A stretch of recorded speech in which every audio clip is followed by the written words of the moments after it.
the Seahawks and Lions are set for an amazing primetime Monday Night Football matchup as both Geno Smith and Jared Goff are coming off great wins in Week 3, and they will be facing off against one another on Monday Night Football here in Week 4. We're going to break down the Seahawks-Lions matchup here and the matchups within the game, and at the very end of the video, provide our predictions. But before we get into that, we're trying to get to 100 new subscribers for these Week 4 prediction video series.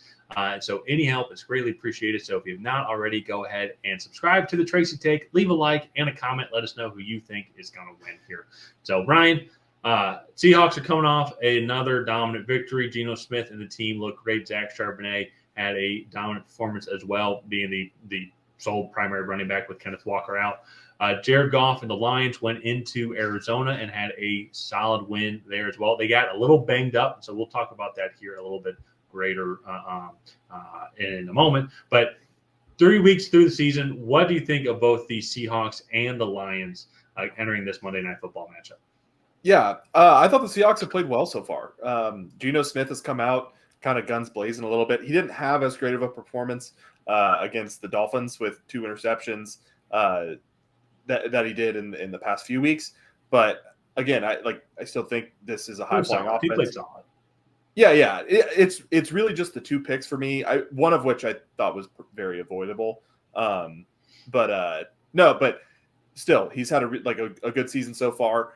This offense has had a lot of explosive plays with DK Metcalf, Zach Charbonnet, Kenneth Walker when he was healthy. And so they're a high-flying offense. Boy, Mafe is having a good year so far as well. This pass rush and this defense are playing well under Mike McDonald also. So this is a very formidable team. So it's funny. I think it's a lot of the same players, but the coaching staff is very different. Mike McDonald, the new head coach there. And then what is the offensive coordinator from Washington's name? I can't think of his name off the top of my head, but he's there now as well, coaching up this offense. And this is just Ryan Grubb.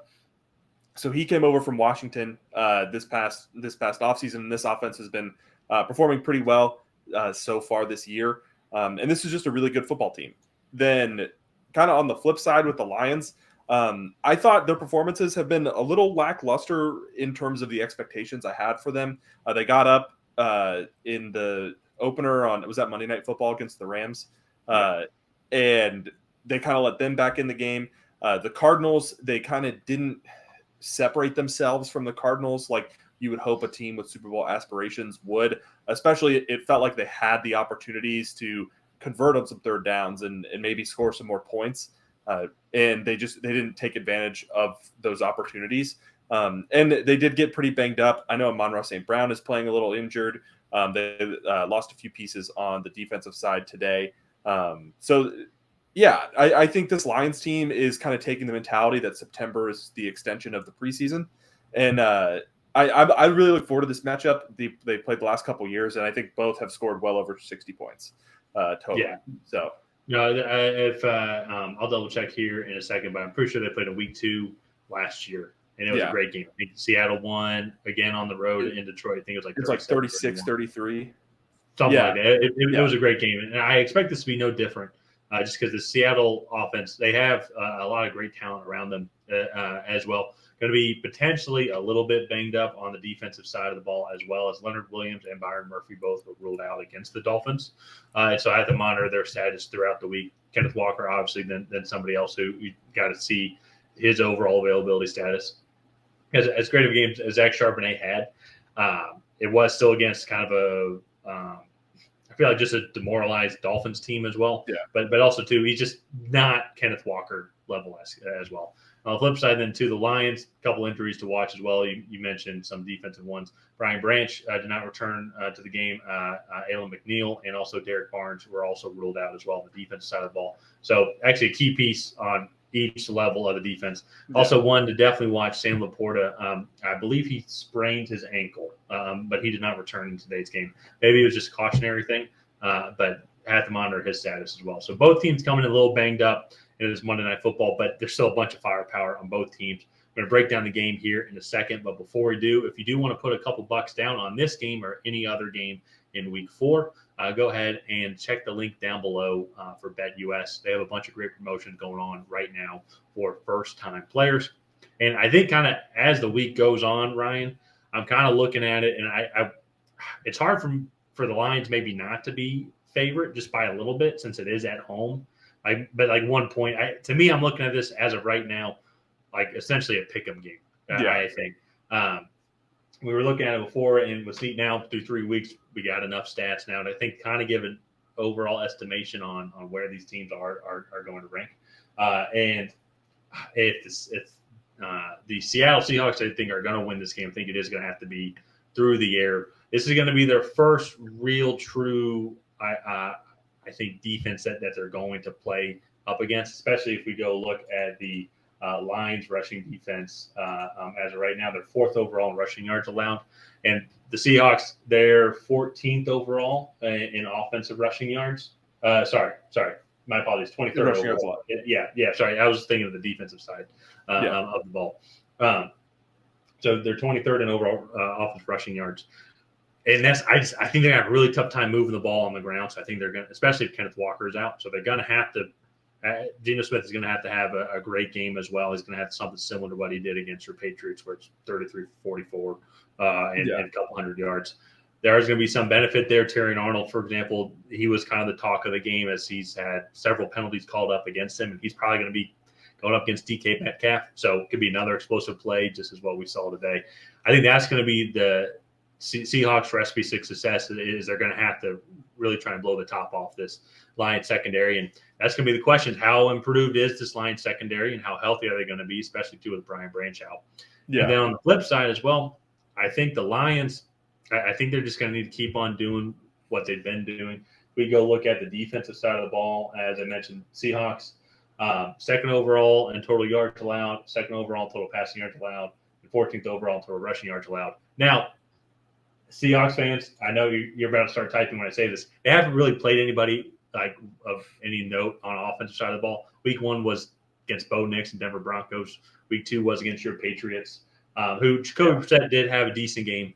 And then this week right here was against a Tua-less and honestly completely demoralized Miami Dolphins team. I mean, Seahawks, correct me if I'm wrong, but like Tyreek Hill and company seemed like they didn't even care. And that offensive line was banged up. Skylar Thompson got hurt in the first half. So then I think it was Tim Boyle was the quarterback for the majority of the game. Like it was not a fully functioning Miami Dolphins team. And all I'm saying with bringing up that point is this Detroit Lions offense, I think, is going to be the first real test for this Seahawks defense. So I think it's going to be a great matchup here, especially when you have Devin Witherspoon and Reek Bullen going up against Monroe St. Brown and Jameson Williams. It's going to be a huge benefit if Sam Laporta can't go.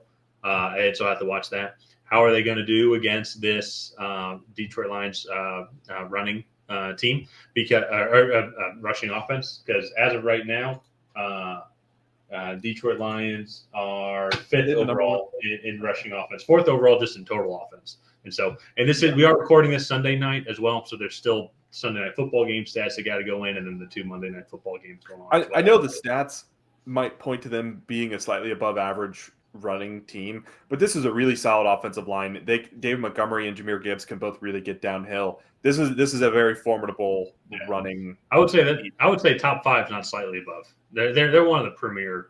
Yeah, well, you said 10th overall. Is oh no, I said 5th. 5th. It's not like you said 10th. Yeah. Okay, so then never mind. Sorry, ignore that point. I thought you said 10th overall in rushing, and I was like, that's slightly above average to like a good rushing attack. This is a top running team in the NFL. Yeah. So it's going to be a great matchup here because I think that is Detroit's strength, which is like thinking balance, especially rushing attack first, which opens up the passing game. Kind of goes up well against kind of the weakness of maybe Seattle, which might be, I think, trying to stop the run. And then on the flip side then as well, Seahawks' strength throwing the ball through the air because they have a great receiving room led by DK Metcalf. Jackson Smith-Njigba's really come on strong as well. Still got Tyler Lockett there. Going up against a young Detroit Lions secondary. But they do have a good pass rush as well. So I think that's going to be interesting just to see. Ryan, any other final thoughts kind of before we get into predictions here? No, not really. I'm kind of ready to just talk about who I think is going to win. Okay. Well, I'll throw to you first. Who do you think's going to win? So I think Seattle is probably going to come out ahead in this one. Historically, I think they have just slightly edged out the Lions twice.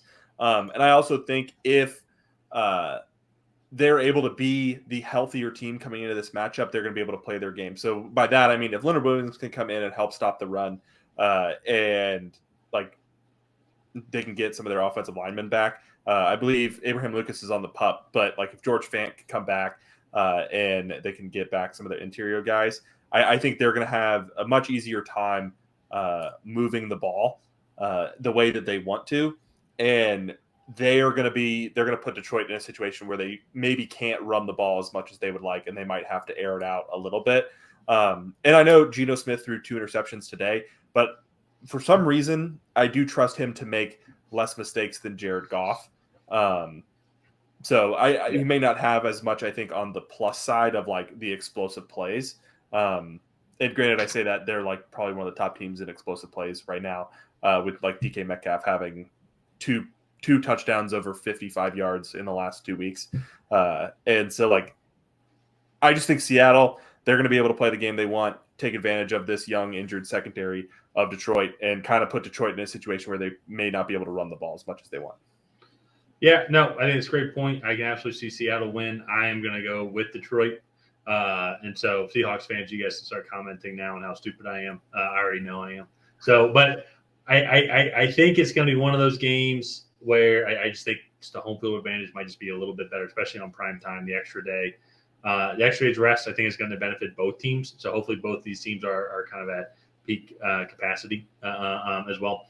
The biggest thing for me, I think, with this Lions team is they can't just. I have a feeling sometimes they stall out on offense. They get all these yards, but even to their loss against Tampa Bay, they should have won that game. But it's multiple times they just stalled out for whatever reasons. And so we'll need to monitor that. It's going to be a great matchup, great test for both these teams. Potentially not the last time these two teams play, because Seattle right now is 2 games up in the NFC West. So things keep going this way. If they get this win as well, they're going to be hosting a playoff game. So very early on, definitely still September. So it's going to be a great game. And so we got our first disagreement here of week 4. Of week 4, yeah. This is going to be a good one. I'm very much looking forward to this matchup. These two teams always go all out when they play each other. So yeah, let's go ahead. We'll wrap it up here. If you guys have not already, please go ahead and like and subscribe. Leave a comment down below on who you think is going to come out ahead in this matchup. Will it be the Seattle Seahawks? Will it be the Detroit Lions? And that we'll see you guys next time.